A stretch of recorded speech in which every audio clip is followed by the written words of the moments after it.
चुका है। भगदड़ में 121 लोगों की मौत हो गई और इस मामले में अब तीसरे दिन पुलिस ने एक्शन भी लिया है। पुलिस ने 2 महिलाओं सहित 6 सेवादारों को गिरफ्तार किया है। कुल 20 से अधिक लोगों को हिरासत में लिया गया है। मुख्य आयोजक देव प्रकाश मधुकर अभी फरार बताया जा रहा है। उनकी गिरफ्तारी पर 1 लाख रुपए का इनाम घोषित यहां पर किया गया है। पुलिस अभी सूरजपाल सिंह उर्फ नारायण सरकार विश्वहरि भोले बाबा को आरोपित मान ही नहीं रही है। जांच में करीब 200 मोबाइल नंबर पुलिस के रडार पर है। कुछ नंबरों पर घटना वाले दिन भोले बाबा की बात हुई थी। आयोजन स्थल पर लगे बोर्ड पर 72 आयोजकों के नाम यहां दर्ज है, जिनमें से अधिकांश फरार है और भीड़ रोकने, धकेलने और साक्ष्य छुपाने का प्रयास करने वाले सेवादारों को भी चिन्हित किया जा रहा है। इस बीच जब राहुल गांधी पीड़ितों का हाल जानने पहुंचे थे तो हाथरस वाले जो है वो लोगों में यहां काफी खासा गुस्सा भी नजर आया। पीड़ित परिवार के लोग हो या फिर बाबा के अनुयायी हो, हर कोई बाबा के ऊपर कार्रवाई की मांग करता हुआ दिखाई दे रहा था। लेकिन अब यहां पुलिस जो एक्शन कर रही है उस एक्शन पर भी सवाल खड़े हो रहे हैं, क्योंकि बाबा को आरोपी नहीं बनाया गया जबकि सेवादारों का नाम इसमें शामिल किया गया है।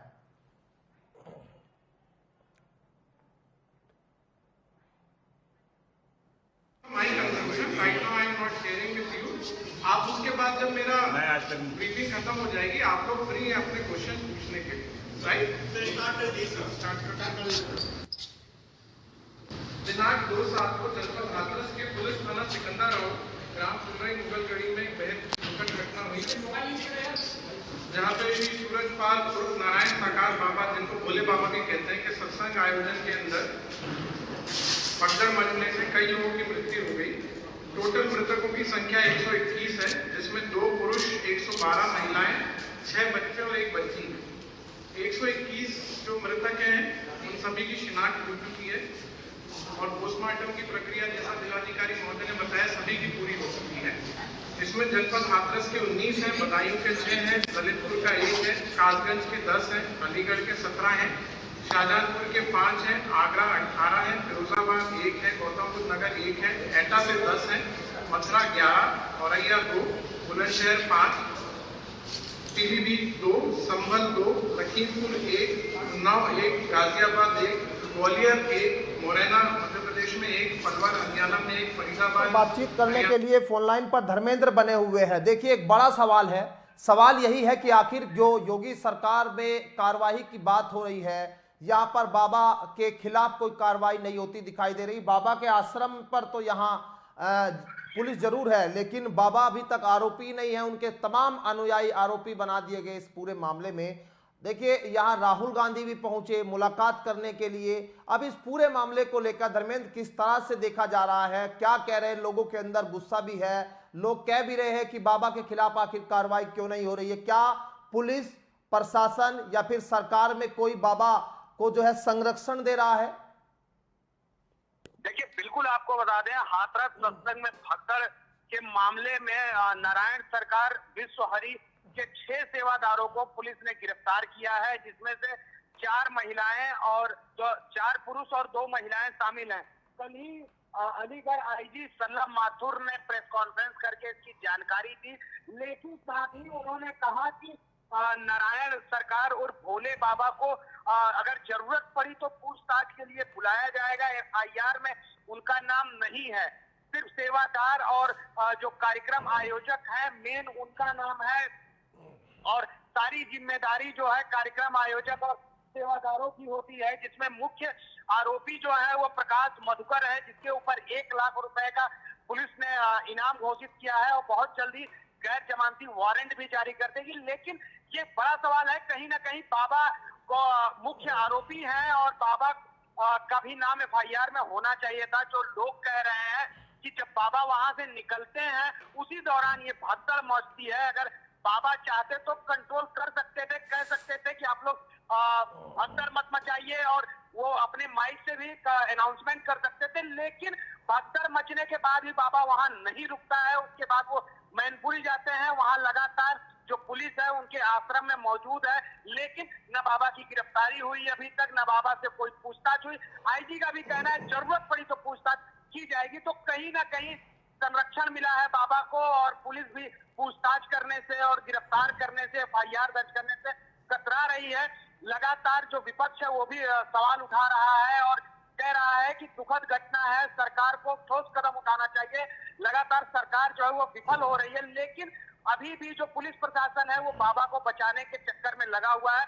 जो अनुयायी है उनकी मौत होती है और लगातार जो सेवादार है, कार्यक्रम आयोजक है, छह लोगों की गिरफ्तारी करके पुलिस जो है अपना पीठ थपथपा रही है, लेकिन 121 लोगों की मौत होती है, दर्जनों लोग घायल हुए हैं।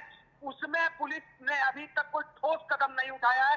न तो बाबा से अभी तक पूछताछ हुई, 3 दिन का समय बीत गया है, लेकिन बाबा से पूछताछ नहीं हुई। आज खुद राहुल गांधी पहुंचे थे, पीड़ितों से मिले, 6 जिनके घर के लोग उसमें मृत्यु हुई उन लोगों से मिले, और राहुल गांधी ने भी आरोप लगाया है सरकार के ऊपर। तो कहीं ना कहीं लग रहा है कि पुलिस प्रशासन जो है वो बाबा को बचाने में लगा हुआ है। जी बिल्कुल, राहुल गांधी यहाँ पहुंचे और देखिए उन्होंने योगी सरकार से कहा कि योगी सरकार से वो विनती करते हैं कि यहाँ पर बिना किसी राजनीति के उचित मुआवजा हो और इतना कंपनसेशन यहाँ पर कम से कम मिले कि परिवार को कुछ आर्थिक तौर पर मदद यहाँ हो सके।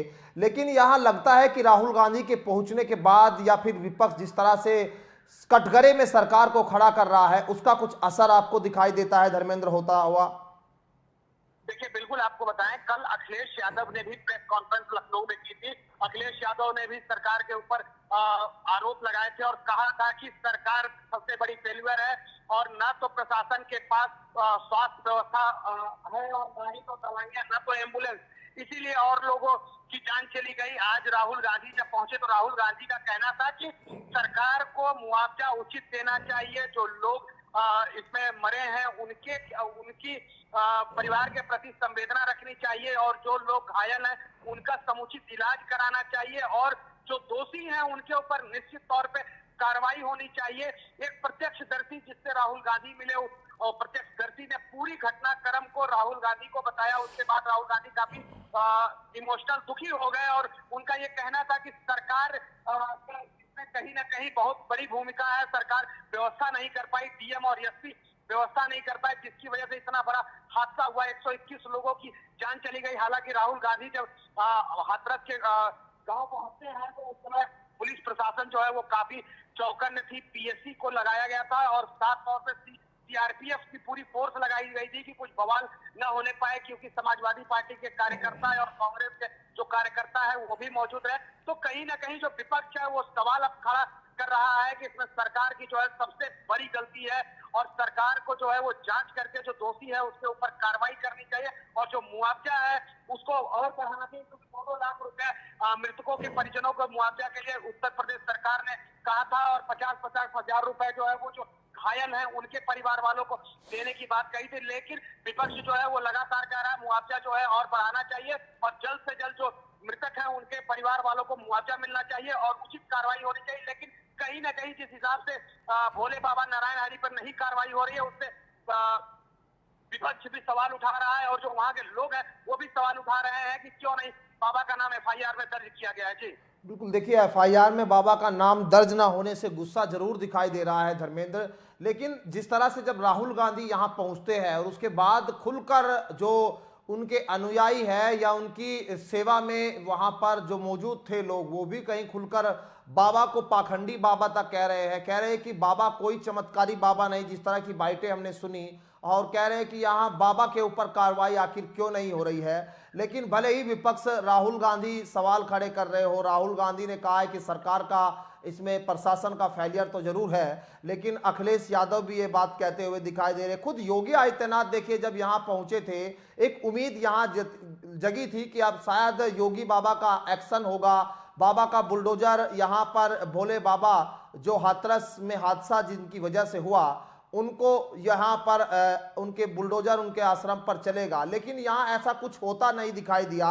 लेकिन अब जिस तरह से जनता की डिमांड की बात लोगों कह रहे हैं कि यहाँ पर बाबा की वजह से लोग इकट्ठा हुए और व्यवस्था करने की जिम्मेदारी तमाम जो थी वो बाबा की थी, और उनके अनुयायियों पर आखिर कार्रवाई क्यों हो रही है, वो तो एक सेवादार थे।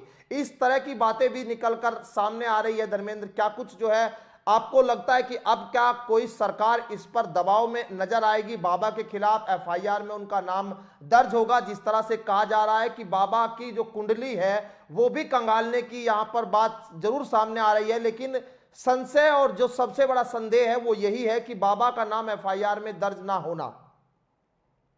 देखिए, बिल्कुल आपको बताएं, ये जो घटना हुई, सत्संग हुआ, उसके बाद बाबा जैसे गाड़ी में बैठते हैं, भगदड़ की स्थिति होती है, भगदड़ मच जाती है, जिसमें मासूम बच्चे और जो महिलाएं हैं उनकी मौत होती है। उसके बाद से ही जो पुलिस प्रशासन है वो एक्शन में नजर नहीं आ रहा था। डीएम मौके पहुंचे, कप्तान मौके पहुंचे।